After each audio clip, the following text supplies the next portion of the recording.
Hello everyone, my name is Odon Yarinze.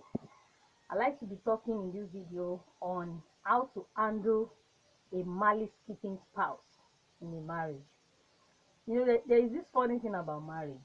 When you guys are courting, you may not even know that this guy or this babe is a super malice keeper, because the two of you want to keep each other, you want to show each other your good side and all that. So most of these characters, you don't show up during courtship. But because nobody has anywhere to go again, nobody has anything to hide again, once you begin your life together as husband and wife, different things begin to manifest. And one of them is an attitude of keeping malice after each misunderstanding. How do we stay in a marriage without misunderstanding each other? It's not possible. If anybody tells you that, it's a lie. You are brought up from different backgrounds, different tribes, different places, and here you come, you want to be living together, sharing life together, and you feel there should be no misunderstanding. As a matter of fact, misunderstanding makes us better. Do you understand?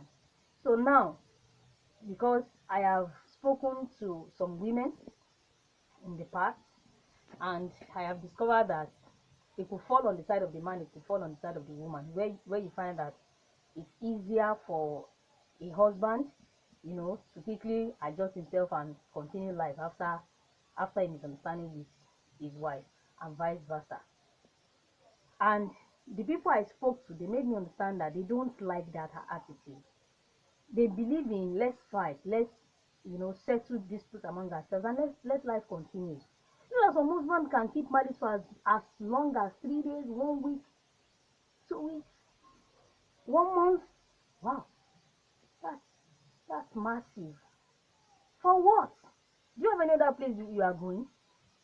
Even if let's not even go to that area.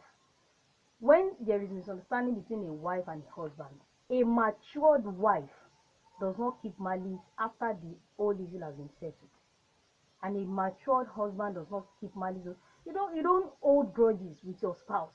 How do you want your prayer to be answered in the first place? Let me ask. Your prayer cannot be answered because you're not happy. How do you want to access the throne of grace with heavy burden in your heart? And when they ask you who put the burden there, you now say my wife or my husband. As long as we continue to live together, we will have reasons to quarrel, to misunderstand each other. But the most useful key that we need in this kind of situation is communication. That person that you think, if I call him now, if I call her now to come and sit down and let's have a talk, he can abuse it, it's a lie. Have you tried it? Calm down your voice and call your spouse. Darling, I want us to have a talk. What happened in church yesterday? What happened on the way to the market yesterday? What happened at the hospital yesterday? Let's talk about it. And when you are talking about it, don't have the mind that I will make sure that I show him that he is the one that is at fault. Don't have that mindset. Even if you are right, for the fact that you accepted that fight to happen, you're also supposed to apologize. So immediately you settle the matter, don't continue, let it not linger. It's not the best. And by the time children begins to enter the marriage, they see what is happening to daddy and mommy, and they're like, "Ah, okay, maybe this is the right way to do things," and they emulate what you are doing. From today, I want to encourage couples that are listening to me. And if you're a wife, your husband is not there with you, you are a husband, your wife is not there with you. Whenever there is misunderstanding between you and your spouse, discuss about it. Talk to each other. Tell her what she did that got you angry. Tell him what he did that got you angry, and settle the matter and continue with your normal life.